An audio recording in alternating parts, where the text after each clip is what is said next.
И кога не се на власт, уриваат. Бегствата на Артан Груби и Васко Ковачевски, аферите со Лотарија, Марек Битола и редица други коруптивни скандали на минатата власт предводена од СДСМ и ДУИ, како и нивниот корумпиран судско-обвинителски систем, гурна индексот на перцепција на граѓаните за корупција во 2024 година, што го мери Transparency International.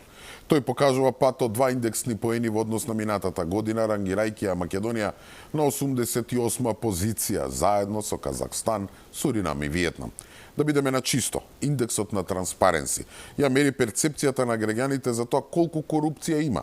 Така што ако има повеќе скандали и афери, толку повеќе ќе се зборува за корупцијата и толку повеќе граѓаните ќе имаат перцепција колкава е таа. Или едноставно, индексот не е поврзан со тоа колку е успешна борбата на некоја власт против корупцијата, туку колку се зборува за оваа појава. А сите знаеме за што зборуваме минатата година и дека главните афери кои се појавија се поврзани со минатата власт, но и случувањата во судско-обвинителскиот систем, а не со новата влада. Тоа го кажува и председателот на Transparency, кој вели дека негативните резултати се последица на големиот број на скандали кои се случија особено во судството. Убаво вели и председателката. Овиот судски совет, наместо да ја бранат правдата, тие се претворија во скандал мајстори. Но и покрај овие факти, СДСМ кушум не ги бие, па мисла дека можат и со овој податок да манипулираат.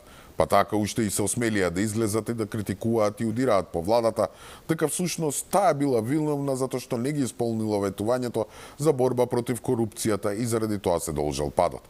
Веројатно реакцијата им ја има напишано Пеце Мирчевски, екс-директорот на СОЗР, оној што се луксузираше 2 дена во Софија во All Inclusive хотел, кој кога се пишувал како новинар, а ја одобрил Васко Ковачевски од Нов Зеланд.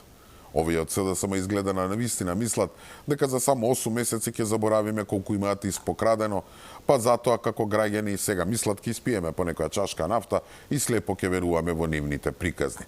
Да не беше трагично, ќе беше смешно. А и нема што друго да прават, затоа што со барањето за интерпелација на членовите на судскиот совет и барањето за разрешување на јавниот обвинител Коцевски ќе останат без заштита и веројатно ќе мора да одговараат за сите криминали во изминатите 7 години. Мој совет до нив е, до тогаш, нека си молчат да не се дозаглават.